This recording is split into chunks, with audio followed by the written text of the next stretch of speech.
Hello, everybody. This is Matthew Oak with VYPE Media. This is the Coach's Corner. We've got another special guest, Coach Jimmie Lankford, from all the way in Wakeland, I all the way in Houston. Coach, another phenomenal season. Y'all are back in the state championship. The defending state champs are back. Tell me, what has been the secret sauce to this season? I mean, y'all haven't dropped a game all year. Tell me what's made things click so well. Well, I think it has to do. We have a really good returning team. Most of these kids played with each other last year. So this is their third year together. Really, most of our juniors and seniors have been together 3 years. Just their work ethic and how they play together and their commitment to our program and commitment to each other to always bring about their best. It's really a big factor in that. And they understand what we want and we understand what they want. So the chemistry between players and coaches is a really good thing right now. And that culture really is about winning.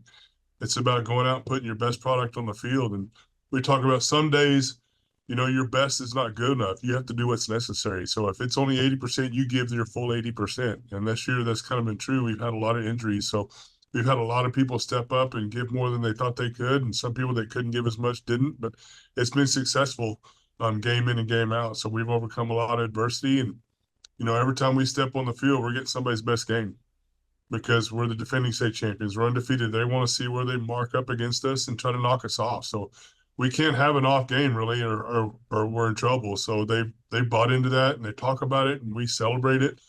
We don't shy away from it. I mean, y'all definitely must have a target on your back. I mean, everybody's probably gunning for y'all. So yeah, that's a good point. Everybody's bringing their best. You got to reciprocate. Yeah, I mean, most recently y'all defeated Grapevine. Before that, you defeated Lovejoy. So, what would you say is going to be a key to this upcoming matchup?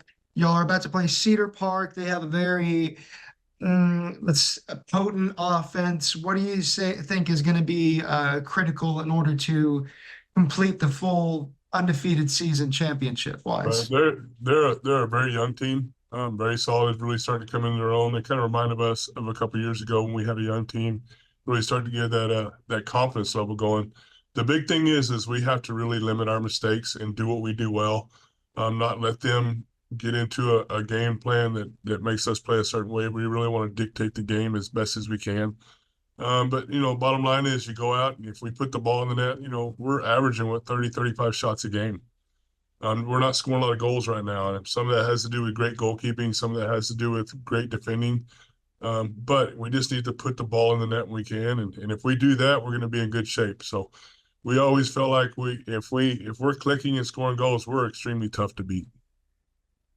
Yeah, definitely evidenced. So talking about your team, you said it used to be young. It's still fairly young in terms of like your upperclassmen. Um, so one of your versatile weapons is Dylan Pistorius. She's a sophomore. She typically plays defense, but you'll move her up to the forward. Is she just versatile like that? Yeah, she's extremely versatile. I know the team and the parents call her our Swiss Army knife. She can play anywhere. She's played everywhere. She's played midfield, forward, defense. She's one of those ones with, if we need to give somebody a break or create a little bit, she's extremely attack minded out of the back, which we really like. She scored over half her goals from the defense, but she's also very good at going to goal and attacking from the front. So we kind of use her in different places to give people rest or try a different rotation or a different chemistry. And she fits in really well. So a lot of things she does makes it really hard on teams, and it's hard to find her. You can't really plan for where she's going to be because we move her all over the place.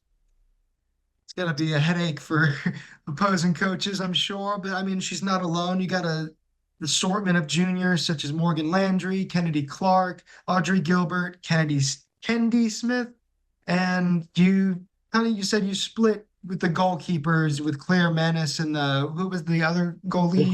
Brooklyn Freeman. Okay. So I mean, you got experience. Obviously, you said you got so many returning players. So you started here in 2017 or 18, was it? 2018. 2018. So what would you say is the focal point you tend to stress to each new group of girls that you get that comes into your program since you joined the program?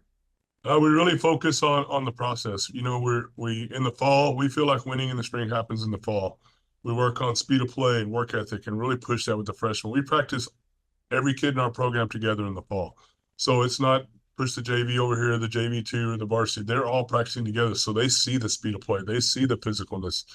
And we weight room three times a week in the fall, as well as our practices. So they really buy into the process we do, and our focus is always about speed of play and intensity. And in practice, they get so used to playing hard against each other, so when they get in a game, it's no different. They really push each other in practice, and so that whole process just infuses throughout the program, so that no matter who we play, when we play, whether it's even us, they're going to go hard and play hard. And the expectation is that you're going to have to match our intensity, you're going to have to match our speed of play, or you're going to struggle against us.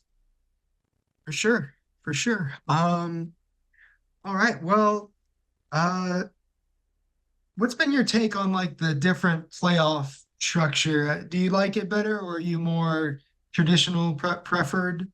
I'm pretty traditional. I mean, some of the things about this one that I really like was there's more rest time. You know, so you do the regional tournament, you do it Tuesday, Friday, and then the state tournaments Friday, Friday. So there's a lot more rest time, you know, and you play that regional tournament where you play Friday, Saturday, then you turn around and play Thursday, Saturday, or Thursday or Friday, Saturday.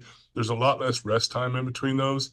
And when you start getting into, you know, that fifth, sixth, seventh game of a tournament over a 10-day period, they start to get legs tired and they start to do. We've had to worry less about recovery stuff this year than we have in the past, which has been a blessing because now we can focus more on our tactical practices rather than the recovery stuff. The thing I don't like about it is, you know, it used to be, oh, let's just make the regional tournament. Then you're in the regional tournament, your town comes out to support you in the regional tournament. It's 2 days and you made the tournament. And then you get that, then you go to the state tournament. This year it was just a state game. So you don't have all the people down there watching that normally would. It's just like another game. It's special, but the state semifinal was a little different because it's not in Georgetown. It's not all the coaches in the stands and all the people there watching from other teams. With that, you know, I kind of missed that rawness of it.